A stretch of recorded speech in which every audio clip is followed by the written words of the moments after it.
Welcome to మన 9 TV news. వరుసగా పెరుగుతున్న బంగారం ధరలు కొనాలంటేనే భయపడుతున్న జనాలు. బంగారం వెండి ప్రపంచవ్యాప్తంగా డిమాండ్ పెరగడంతో సహా అనేక కారణాల వల్ల బిలియన్ ధరలు పెరిగాయని మార్కెట్ విశ్లేషకులు తెలిపారు. డాలర్ బలహీనపడటం కూడా ఒక ముఖ్యమైన అంశం. బంగారం వెండి ధరలకు రెక్కలొస్తున్నాయి. ఒక్క రోజులో స్వల్పంగా తగ్గితే మరో రోజు అంతకు రెండింతలు పెరుగుతోంది. గత కొన్ని రోజులుగా బంగారం ధరలు ఏమాత్రం తగ్గడం లేదు. పెరుగుతున్న పసిడితో సామాన్యుడు గ్రాము ధర కూడా కొనలేని పరిస్థితిలో ఉన్నాడు. బంగారం అంటేనే మహిళలు భయపడే రోజులొచ్చాయి.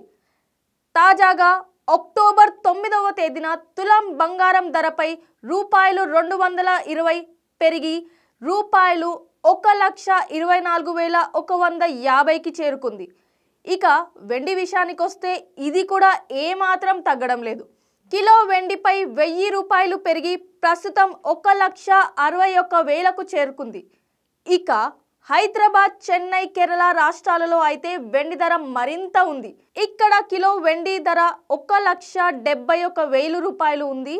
దేశంలోనే ప్రధాన నగరాల్లో బంగారం ధరలు, వెండి ధరలు పెరగడానికి కారణం ఏమిటి? పెట్టుబడిదారులు ప్రపంచ ఉద్రిక్తత, ఆర్థిక నిశ్చితిని ఎక్కువగా గమనిస్తున్నారు. మరియు ఫలితంగా వారు తమ సంపాదనను కాపాడుకోవడానికి బంగారం, వెండి వంటి సురక్షితమైన పెట్టుబడుల వైపు మొగ్గు చూపుతున్నారు.